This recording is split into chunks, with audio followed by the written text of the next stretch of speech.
Hi guys, it's Dr. Al from Prometheum. I'm going to talk to you today about one of my most interesting topics, which is low testosterone and migraines. You know that I come from the pain management world, so to me this is like a fish in water.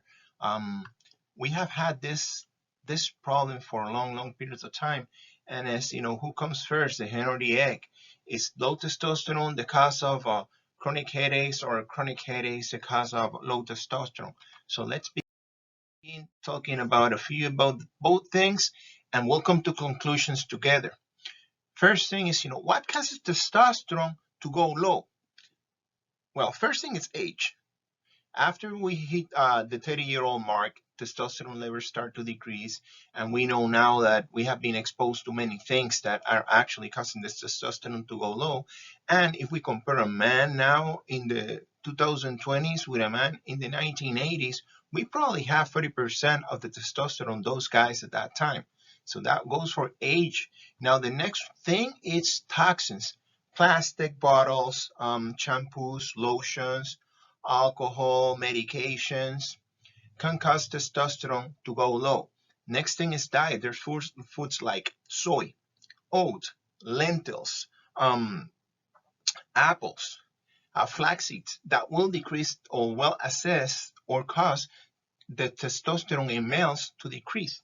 Next thing that we have there is insulin resistance. This is what we call metabolic syndrome, the beginning of diabetes. What happens is when we start or testosterone start going low, or metabolism start decreasing for other reasons other than testosterone, we're going to talk about that in future lectures. We start getting that belly fat, and that belly fat is the first sign of insulin resistance or metabolic syndrome. This further increases our testosterone. That increases the amount of fat in our abdomen. What it will cause is will increase the turnover of testosterone to estrogen, because testosterone is aromatized or changed into estrogen mostly in fat. The next thing that actually alters or testosterone levels is stress, financial stress, divorce, separation, toxic relationships, loss of family member, loss of friends, and the most common one, social isolation, will contribute to decrease in the levels of testosterone. Now, when we see people with chronic migraines or chronic headaches, and this is a study published in 2019, we see that the fact of having the chronic headache will inhibit what it's called the gonadotropin releasing hormone. And this goes this way. The GnRH, or gonadotropin releasing hormone, is the peptide, is a president. The next, the pituitary, is actually the commander. And the commander sends a fleet to the testicle, which is the soldier, to carry a message. And the message is to execute a mission. The mission, produce testosterone. Now, the headache, or of that chronic headaches, will inhibit the phone call from the president. The commander will not get the order to send the fleet towards the soldier, so the soldier can execute the mission. So basically what this is causing, it's inhibiting the production of testosterone from the highest level in the chain of command. Now again, we know that this is happening. Guys with low testosterone have more incidence of chronic headaches. Guys with chronic headaches have more incidence of low testosterone. Who comes first? We don't know. What we can do in this instance is avoid the things that cause either the lowering testosterone and also the production of the migraine headache, which is the easiest part here. And the first thing that we need to do is avoid the foods that actually trigger migraines.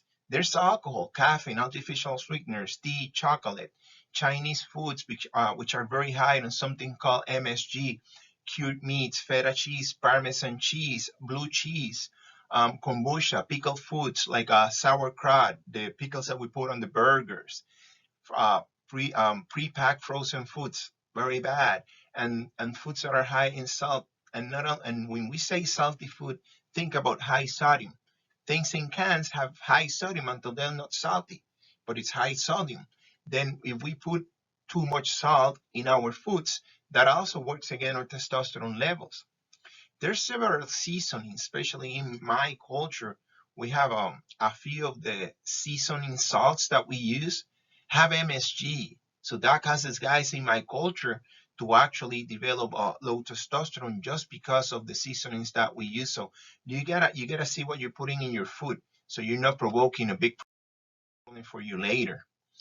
Guys, after drinking when you're young, it's alright in moderation. As we age, this is not a school, because alcohol, even in short term or long term, will always decrease the level of testosterone. When you're having a few beers, testosterone goes down 30%.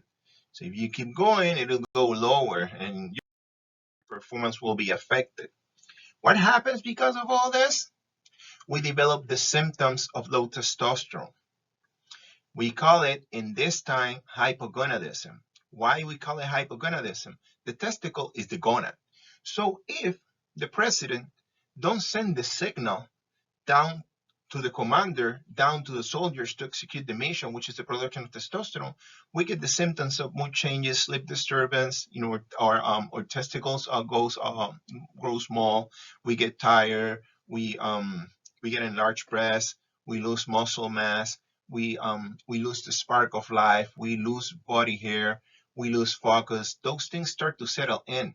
We start losing weight, we lose body height, we start losing memory, because testosterone is one of the hormones that are very important for memory. Actually, we know that this for a fact, that the only thing that we have today in medicine proven to delay the onset of Alzheimer's is supplementation or replacement of testosterone and estrogen. This that I show you guys here is the Adam questionnaire. These are the questions that, if you see them and you answer them, you answer yes to a few of them, you probably have a testosterone deficiency syndrome. Testosterone deficiency syndrome is not about numbers, it's about symptoms. So here, important is question 1 and question 7, because if you have a decreased libido, decreased sex drive, it is there. It doesn't matter the level. You're highly likely having suboptimal levels of testosterone. So suboptimal because they might be good in the lab, but they're not good for you. That's why you have the decreased libido. The next one is we lose the strength in our erections. When those two things are happening, and just either one of them can be happening, we know that testosterone is going low. That is when we actually need to go and look for these physicians that do testosterone replacement therapy, anti-aging physicians, functional medicines. You can go to primary care, because this needs assistance. This can become a problem, real problem. Guys, many of us have the brain fog, and that's actually one of the symptoms that our testosterone is going low.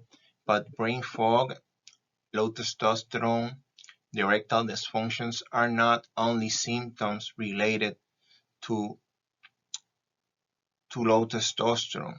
Well, let me correct that. There are more things involved in this mechanism. Remember that the endocrine system is a very messy roommate. So if one hormone gets out of whack, a lot of things get out of whack. Don't forget about the gut microbiome. That's the bacteria that live in your gut. These guys are very important to erectile dysfunction and to the proper function of the endocrine system in general and your brain as well. So please stay tuned for more advice in how to stay healthy in a positive way. This was Dr. Al talking to you, right? You have a wonderful day.